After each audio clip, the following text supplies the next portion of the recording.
Choosing blogs to comment on. Assuming that you already know and appreciate the benefits of posting comments on other people's blogs, here are a few tips to help you choose the best blogs to leave those wonderful comments of yours on. Similarity in interest. There is rarely a point to leave a comment on blogs that have nothing at all to do with the main theme of your blog.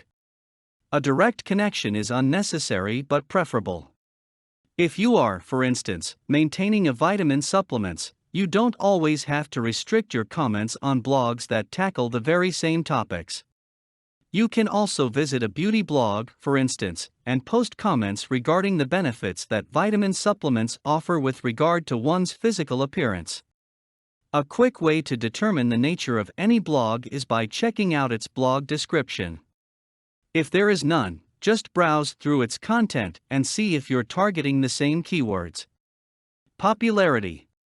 Likewise, it's senseless to leave comments on little-known blogs. With such a small readership base, you won't be able to justify the amount of time and effort it could take you to post the best comments.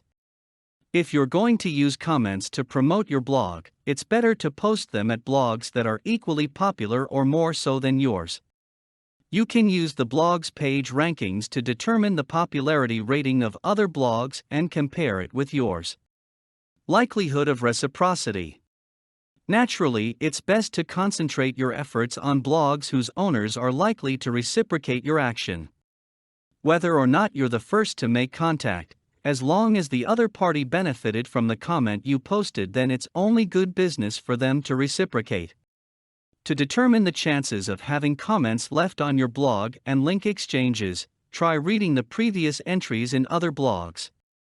Follow the links of those who posted comments on their blogs and see if the favor was returned.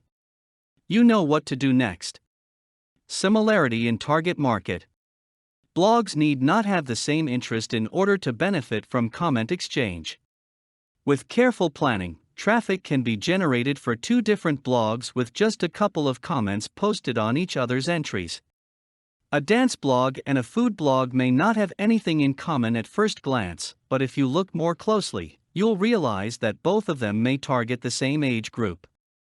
Two different blogs may also target the same geographical area. If you can find a major connection between both your target markets, beneficial comment exchange is very much possible, but only with careful planning. First, you'll need to think of a topic that could link your interests together. Just concentrate on your target market and you're sure to find one. If we go back to the food and dance blog example and assume that both are targeting teenagers, articles that could require the blog owners to exchange comments would be about the best food for dancers during competition and the best dance workouts for those on a diet. Of course, it's not bad at all to leave a comment on someone else's blog just because you want to. If you have the time and the inclination, then go ahead. There may be no way for you to benefit from such an action now, but this small act of generosity and goodwill could turn out good for you in the long run. For more content like this, please visit learnforfree.biz. Content produced and distributed by AllSuperInfo. All rights reserved. Discover the proven formula for automated sales and success that you can apply to your business in under 30 minutes. Reserve your seat at allsuper.info/webinar.